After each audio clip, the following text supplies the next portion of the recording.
உங்கள் favourite TV ஷோக்களை இனி miss பண்ண தேவையில்லை. ZEE5 இல் முற்றிலும் இலவசமாக காணுங்கள். இங்கேயும் எப்பொழுதும். சீதாமா இவ்ளோ சந்தோஷமா சிரிக்கிறாங்க. இல்லனா எப்பவும் கோவமாவே இருப்பாங்க. இல்லனா சோகமா முகத்தை வச்சிருப்பாங்க. சீதாமா நீ சிரிச்சனா பிரின்சஸ் மாதிரி இருக்க.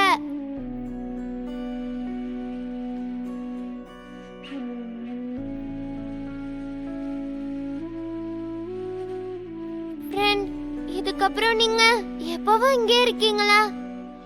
அப்பதான் சீதாமா சிரிச்சுட்டே இருப்பாங்க. சரி, நீ க்ளீன் பண்ணது போதும். உங்களுக்கு நிறைய வேலை இருக்கும். நான் அது தெரியாம உங்க கையில தொடப்பத்தை கொடுத்துட்டேன். உங்களுக்கு நேரம் ஆகுதுன்னு நினைக்கிறேன். சாரி. சீதாமா இவ்ளோ நேரம் சிரிச்சிட்டு தானே இருந்த, இப்ப என்ன ஆயிடுச்சு?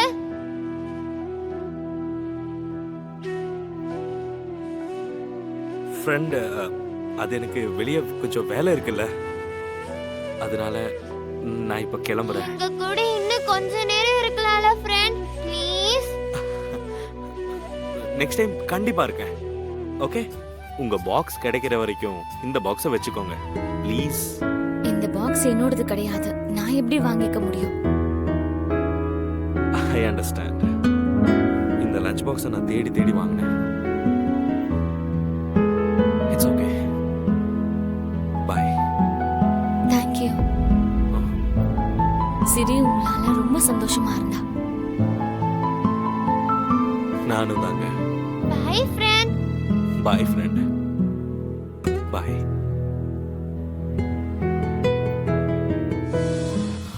அவளை எப்படி புரிஞ்சுக்கிறதுனே தெரியலடா. எப்ப சந்தோஷமா இருக்கா, எப்ப திட்ட போறா, எதுவுமே தெரியல. ஓ ஐ சி. அப்படினா அவங்கள புரிஞ்சிக்கிறதுக்காக தான் நீங்க அங்க போயிருக்கீங்க, அப்படிதானே?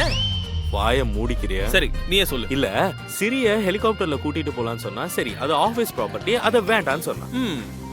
இந்த பாக்ஸ் ஆச்சு எடுத்துக்கோங்க இப்போதைக்குன்னு சொன்னா அதுவும் வேண்டாம்டா. சரி, உங்களுக்கு நான் வேற ஏதாச்சும் ஒரு ஹெல்ப் பண்ணவான்னு நான் போய் அவங்க கிட்ட கேட்டா அதுவும் வேண்டாம். கரெக்டா?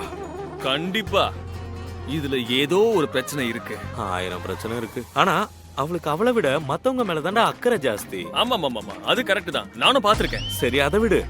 பக்கத்து வீட்டுல இருக்கிறவங்க கூட சொந்த அம்மா அப்பா மாதிரி பாத்துக்கிறாடா. நம்ம எல்லாருக்கும் போனஸ் கொடுத்தோம்ல, அந்த பணத்தை வச்சு அவங்களுக்கு வாஷிங் மிஷின் வாங்கி கொடுத்துருக்கா. அவங்களும் அப்படிதான்டா. சீதா வர வரைக்கும் அந்த மிஷினை ஆன் கூட பண்ணாம அப்படியே உட்கார்ந்துருக்காங்கடா. எப்படி கூட மனுஷங்க இருப்பாங்களான்னு ஆச்சரியமா இருந்துச்சுடா. அவ அவ்வளவு டென்ஷனா இருந்தா கூட ஒருத்தருக்கு ஒருத்தர் அனுசரணையா இருக்காங்க. அவங்க சந்தோஷம் எப்பவுமே நிலைக்கணும்னா அவங்க அந்த வீட்டுல தான்டா இருக்கணும்.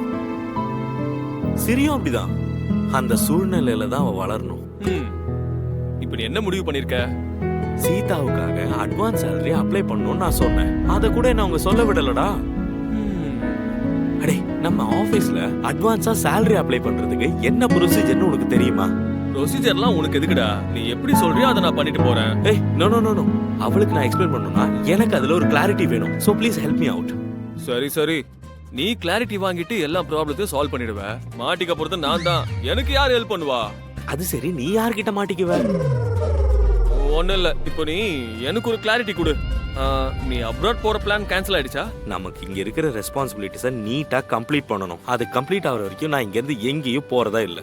அடடா, ஒரு வார்த்தை சொன்னாலும் நச்சுன்னு சொன்னடா. கலாய்க்கிறியா? இல்லடா, I am really happy for you. உன் லைஃப் இப்ப டாப் கியர்ல போயிட்டு இருக்கு. அண்ணா, அதே சந்தோஷத்துல டாப் கியர்ல போங்க. உன் அம்மா காலையில போன் பண்ணாங்க உன் கல்யாணத்தை பத்தி பேச. பண்ணிட்டாங்கல்ல, நினைச்ச மாதிரியே நடந்துடுச்சு. காலையில அவங்கள திட்டிட்டேன். கம்ப்ளைண்ட் பண்ணதா உனக்கு கால் பண்ணிருப்பாங்கன்னு நினைக்கிறேன். அம்மா கிட்ட எதுக்காகடி அனாவசியமா கோவப்படுற? கோவப்படுத்தலடி, எனக்கு பிடிச்ச பையனை நான் ஏற்கனவே செலக்ட் பண்ணிட்டேன்னு சொன்னேன். ஆனா திரும்ப திரும்ப கால் பண்றாங்க. பையனை செலக்ட் பண்ணிட்டியா? யார் அவன்? எப்ப செலக்ட் பண்ண? அடியே, நீ எல்லாம் எனக்கு ஒரு ஃப்ரெண்டாடி. தினமும் ஆபீஸ்ல வச்ச கண்ணு வாங்காம அவரையே பாத்துட்டு இருக்கேன். அப்ப கூட அது யாருன்னு உனக்கு தெரியலையா?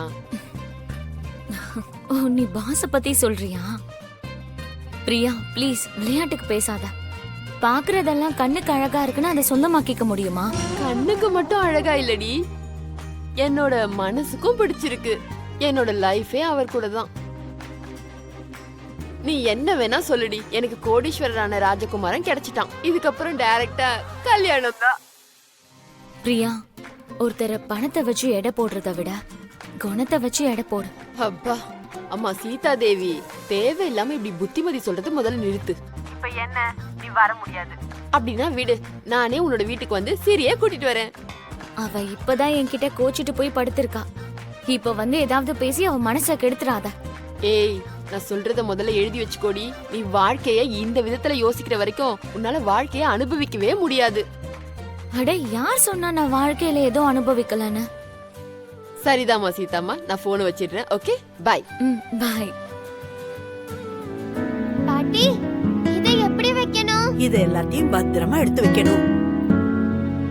பாட்டி பாட்டி, எனக்கும் எப்படி வைக்கணும்னு சொல்லி கொடுங்க. பாத்தியா, அவ கத்துக்கிறதுக்கு எவ்வளவு ஆர்வமா இருக்கான்னு. கத்துக்கட்டும், நல்லா கத்துக்கட்டும். என்ன விட்டுருங்க. பாட்டி, இந்த பூஜையை எதுக்கு செய்வாங்க? வேலை வெட்டி இல்லாதவங்களுக்கு ஏதாவது ஒண்ணு செய்யணும்னு சொல்லுவாங்க. உங்க தாத்தா ரொம்ப கோவக்காரரு. புருஷன் நல்லபடியா இருக்கணும்னு, வீட்டுல தனமும் தானியமும் நிறைஞ்சு இருக்கணும்னு, எந்த கஷ்டமும் வரக்கூடாதுன்னு இந்த பூஜையை செய்வாங்க. தன தானியம்னா? நாம எல்லாரும் சாப்பிடுறதுக்கு தேவையான உணவுகளை தான் தானியம்னு சொல்றோம். நாம உயிர் வாழ என்ன தேவையோ அதத்தான் தனம்னு சொல்றோம். இந்த ரெண்டையும் நமக்கு கொடுக்கறவங்க லக்ஷ்மி தேவி. அப்படியா? ஆடி மாசத்துல வர 2வது வெள்ளிக்கிழமை 3வது வெள்ளிக்கிழமை வீட்டை நல்லா சுத்தம் பண்ணிக்கிட்டு லக்ஷ்மி தேவிய யாரு மனசார பூஜிக்கிறாங்களோ அவங்களுக்கு லக்ஷ்மியோட அருள் பூரணமா கிடைக்கும். சீதாமா, நாம கூட இந்த பூஜையை பண்ணணும்ல, அதுக்கப்புறம் நமக்கு இருக்க கஷ்டம் எல்லாம் இப்ப போயிடும். நாம என்ன கஷ்டப்படுறோம்? புருஷனுக்கு நல்லது நடக்கும்னு பாட்டி சொன்னாங்க. அப்பா திரும்பவும் வந்துருவாருல. தங்கம், நீ நினைச்ச மாதிரி எல்லாம் நடக்கும். மனசார வேண்டிக்கோ, எல்லாம் நடக்கும். குழந்தை கேக்குறதும் கரெக்டா தானே இருக்கு. ஏங்க, நீங்க தெரிஞ்சுதான் பேசுறீங்களா? சீதா வாழ்க்கையில என்ன நடந்ததுன்னு உங்களுக்கு தெரியாதா? இதெல்லாம் அநியாய மறதியா இருக்கு.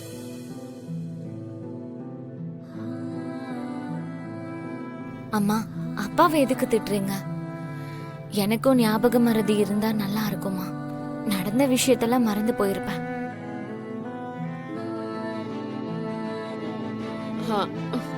சரி, எனக்கு கொஞ்சம் டைம் ஆகுது. ஹாஸ்டல் கேட்டை மூடிடுவாங்க. சோ நான் போயிட்டு வரேன். என்னாச்சுன்னு தெரிஞ்சுக்கலாமா? உன் ஹஸ்பண்ட பத்தி இது வரைக்கும் நீ என்கிட்ட ஷேர் பண்ணிக்கிட்டதே இல்ல.